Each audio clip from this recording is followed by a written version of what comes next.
Hoitotyön tutkimussäätiö HOTUS on näyttöön perustuvan hoitotyön edistäjä. Tuotamme ja levitämme tutkimusnäyttöä ja tuemme näyttöön perustuvien hoitotyön käytäntöjen ja menetelmien kehittämistä ja käyttöönottoa sosiaali- ja terveydenhuollossa. HOTUS-hoitosuositukset ja niihin perustuvat HOTUS-kansalaissuositukset ovat asiantuntijoiden laatimia näyttöön perustuvia suosituksia sosiaali- ja terveydenhuollossa käytettävistä menetelmistä ja toimintatavoista.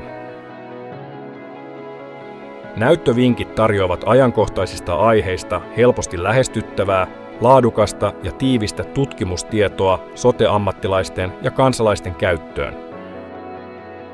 HOTUS on kehittänyt FinYhkä-toimintamallin, jonka tarkoituksena on tukea näyttöön perustuvien yhtenäisten käytäntöjen kehittämistä ja käyttöönottoa. Työmme tavoitteena on tukea erityisesti erilaisissa hoitotyön tehtävissä toimivia henkilöitä, kuten hoitotyön johtajia, asiantuntijoita ja hoitotyöntekijöitä, ja varmistaa, että asiakkaat saavat laadukasta ja vaikuttavaa hoitoa ja hoivaa.